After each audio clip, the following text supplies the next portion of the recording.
Hello everyone and welcome to Paul Cinema Picks of the Week. I'm going to be your hostess today, Linda. Also, Camago. You can call me whatever. Kind of. Before I get into today's episode, I've been asked from a few friends that have subscribed to the show why there's some missed days, because at the beginning it was every Sunday, then it went to every Wednesday and Sunday. Well, sorry, Saturday. Getting my days confused. I just want to touch bases onto why that is. It has nothing to do with this COVID. It really, truly does not. As my brother's mentioned in his videos before, it has to do with health reasons. A little bit more pinpointing, mental health. Mine, mostly. I deal with a lot. Let's put it that way. Sometimes preventing me from going to his house and shooting the videos, or it takes a lot for me just to do this. It's like my 10th attempt just to do this one. Anyways, today's episode is the Twilight series. For all you vampire fans out there, well, somewhat vampires. If I had the other one, vampire movies, I'd do those, but for now, let's stick to the Twilight movies, and if I can remember some of the book details, I will. Kristen Stewart plays Bella Swan, and Robert Pattinson plays Edward Cullen. Bella moves to a small town called Forks, I believe. She moves in with her dad. Her mom wants to move around with her new husband, as he's, I think, a minor softball player. Or baseball player, however you want to pronounce it. So she moves in with her dad. When she arrives at her dad's, her friend that she doesn't recognize at first, but ends up, Jacob and his dad come with a truck, and it's a gift from her dad to her for welcome home kind of gift. And she gets introduced with Jacob, who's native. I'm not gonna spoil too much. I'll try not to. When Bella goes to school, it's the middle of a semester, not knowing anybody. She's a bit clumsy like me. But anyway, she makes some friends on her first day. They wanted to do a paper article on her because she was fresh meat, or not fresh meat, but a new person in school, but she didn't do it. By lunchtime, her new friends and her were sitting all together. I can't remember exactly how many there are. They were telling her about the school and who's who kind of thing. Then the Collins walk in 2 by 2. Now I don't remember all the Collins, but I remember Alice and Jasper. And the very last one to walk in is, of course, Edward. As he walks in, Bella and her friend technically just stare at him until he passes by, and her friend whispers to her, everybody was obsessed kind of about Edward. And in class, Bella ends up being partnered with Edward. It was the only open seat. When she walks in the door, a fan blows her hair, and Edward catches her scent and kind of turns him into a little frenzy, kind of, but not one that he can't control, anyways. Now, somewhere in the movie, they end up actually start hanging out. He saves her life. I'm not gonna say how, but he does save her life in this one, and he actually takes Bella on a date to play baseball with his family. The only time they can play baseball is through a thunderstorm. which I would never do. But they play a few rounds, and 3 new unfamiliar vampires get found out about they heard the game, and they come. Alice, I think, sees them coming, and they were gonna get Edward and Bella out of there before they got there, but yeah, didn't do a good job of it. But they end up at the end a little fight. Well, not close to the end, but they gotta get Bella out of there safely. At the end, it really didn't work because they tricked her. The 3 new ones. So one of the new ones, I should say, not 3. And that'd be, I think his name's James. Victoria's go, and I can't remember what the other new vampire name is, so I'm not even gonna try and pronounce it. James ends up getting killed. I know most people say vampires don't also sparkle all me. I'll do a video of that at the end. Really comical. But they make a really cute couple in this one at the end. Jacob does not like the idea. I'm not gonna say why he doesn't yet, but it's a very good watch and read. There's so much more going on in the book than there is the movie, which I find in all movies and books that get turned into a movie. The next one is the Twilight New Moon,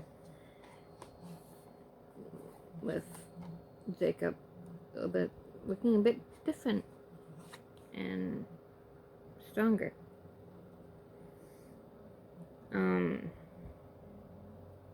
Sorry, it's hard for me to concentrate sometimes.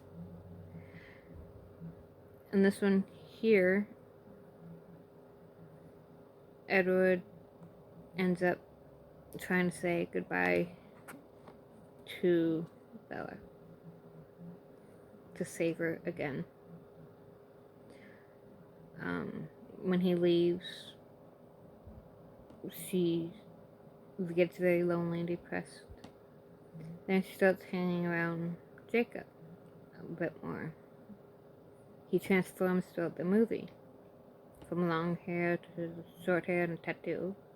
He's always built like really muscle, a lot of muscle.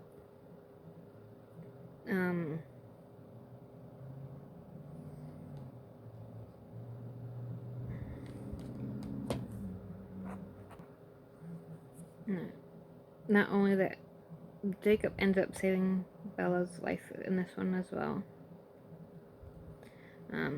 Because all the pain and everything, the only way that Bella sees Jacob is adrenaline rush. So she becomes kind of like a adrenaline junkie. Just to see her love. Just even a whisper of them. But when she dies off a cliff and Jacob saves her, Alice doesn't see her. She doesn't see her anymore. Her future, she can't see the future of her. And everybody thinks she's dead. But when she got back home, Alice was there to see. Now, the reason why Jacob was able to save her and kind of hide her, a little spoiled, he is a wolf. That's part of his native culture. He turns into a wolf. And Alice notices that when when he busts into Bella's home to make sure that Bella's safe.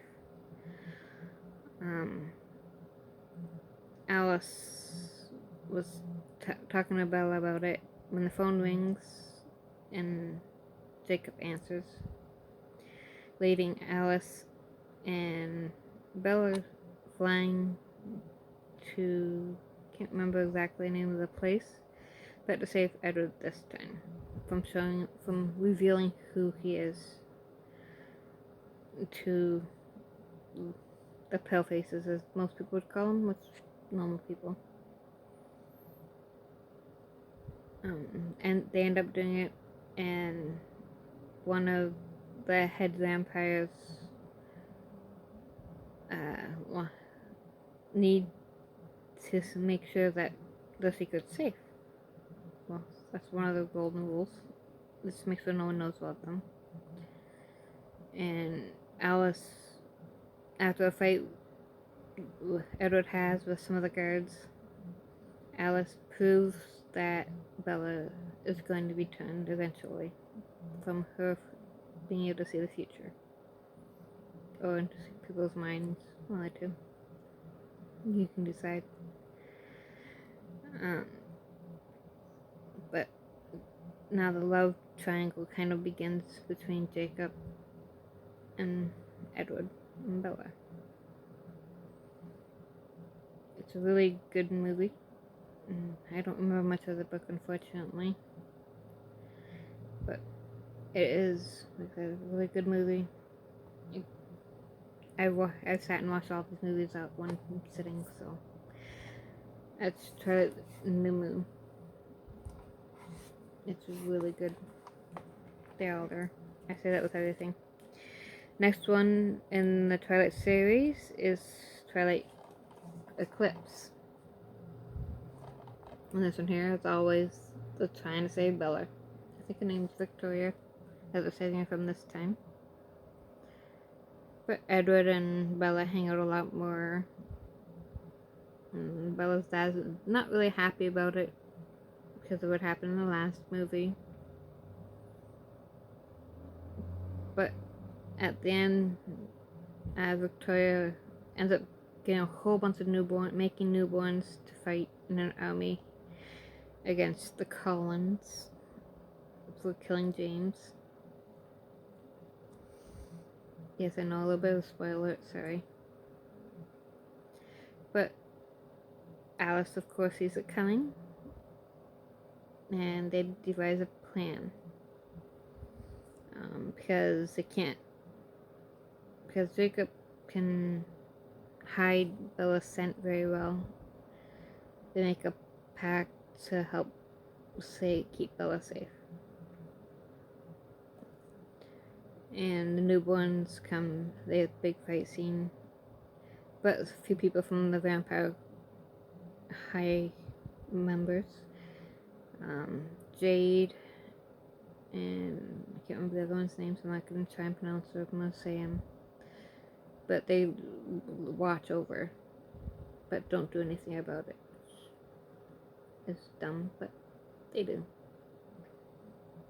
But there's one scene in this one here, at least I think it's in this one. If it's not, I'm sorry, it's in one of the other two. Where Bella is in a meadow by herself at first, and an elderly lady in front of her. And Edward comes into the light and saying no. Well, Bella's telling him no, not to come out. But then with a closer look, Bella thinks it's her grandmother. She kind of brought a smile to her face. Then she went to introduce her grandma to Edward. She noticed she was looking at her own reflection. When she was older, he'd still be the same age. He'd still look the same, nothing would change. It's a very profound scene. Really empowering, kind of. And that's all for now for the Twilight Eclipse movie. If I can think of anything else, I'll be sure to bring it up next time. If you can think of any good parts of it that I forgot to mention, comment. Now, the Twilight Breaking Down movies, there's part 1 and part 2. However, in the book, it's only 1. I love how they do that. But in Breaking Down part 1, Edward and Bella get married. Again, always fighting for life here. Those kind of movies. They end up getting married just after high school. I think she's 18. Jacob's really not happy about it. And some stuff happened on the honeymoon. A lot of things. I'm not going to get into too many details about what happens, but at their wedding, her friends from school, well, one of them, I think her name's Jessica, kind of giggles. They think she's showing. They think she's pregnant. That's why she's getting married at 18. Everybody does that apparently. But after they get married, they have a little reception. Jacob kind of comes in for say congrats kind of thing. He's supposed to have been the best man, but he didn't like the idea of them getting married, and really doesn't like what's the waiting on for the wedding night. For all you adults know what wedding nights mean that have been married. I'm not gonna say it, just kids as a kid watching. No child, you can explain it to them. But a lot of things happen. A lot of things are broken on the wedding night. A lot of chess, a lot of swimming. At the end, I will spoil somewhat part of the ending. Bella ends up pregnant, which puts Edward in shock. But by the end of this movie, Jacob finds out that she's pregnant. His I don't know what you'd call them, but his wolf pack, I guess you'd call it, finds out that Bella's pregnant, and they want to kill the baby before it kills her. Yeah, that don't look well. Vampires and all this, you know. That's breaking down part 1. Now I'm breaking down part 2. And behold that Bella becomes immortal, and they have a daughter.